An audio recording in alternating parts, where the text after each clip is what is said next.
Taliya Landere waa mid ka mid ah taliyayaasha ugu caansan ee baraha xiriirka bulshada dhinaca internetka oo aad u wada garanaya dhalinyarada isticmaasha barta internetka khaasatan barta YouTube-ka.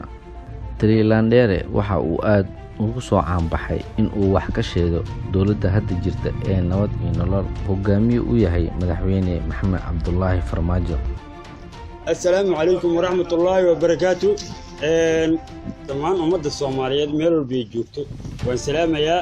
Salaan kadib aqli ruux ku faaniyo cayrnimo dhalay.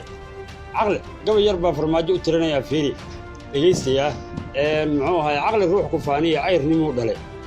Isha waliba qaraxa arbal garo adiga Farmaajo isha waliba qaraxan banaadir ku socdo macni arbal garo garanaysaa ma garan maysid waxa tahay macni marixan aqliga dabada ka galay macni. Waxaa Taliya Landere lagu xasuustaa sanadkii tagay inuu aflagaadiyay madaxda waddanka ugu sareysa madaxweyne Farmaajo iyo ra'iisul wasaarihiisii hore Xasan Cali Kheyre oo sababtay in la xiro muddo ka badan 2 bilood.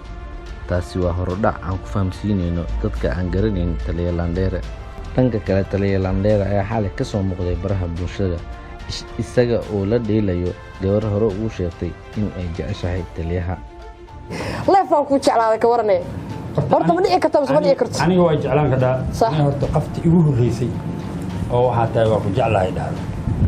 Muuqaalka gabadha ayaa aad loogu naxayaa maadaama ay gabadha is soo qaabisay. Waxaa fool xumo ah in dad badan oo caan ka ah baraha bulshada ee muuqaalka gabadha u qaawan ay faafiyaan. qayb lagama qaato faafinta xumaanta, ceebta iyo wax kasta oo keeni kara carrada Alle. oo waxa qayb ku yeelan karta dambiga ka dhalan kara arrintaasi. Maxamed sallallahu alayhi wasallam wuxuu yiri xumaanta gacantaada ku suuli haddii aadan awoodin afkaada ku suuli haddii aadan awoodin qalbiga ka nac. Marka muuqaalka xalay ee soo duubay Taliya Landere ayaa wuxuu aad ugu faafay baraha bulshada khaasatan Facebook-ga. ma aqaano ummadeena Soomaaliyeed ma xumaantay jeceshahay markii video khayr la soo dhigay saas uma faafiyaan.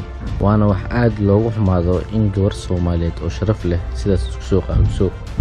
gabdhaha Soomaaliyeed ee sharafta badan iyo wiilasha Soomaaliyeed waxaan ka codsanaynaa in ay dhowraan dhaqankooda, ilaaliyaan diinta Islaamka oo faa'iido noo leh adduun iyo aakhiraba. halka naga daawanaysiin waa wanaagga qoyska ala ugu barateen barnaamij xiiso badan.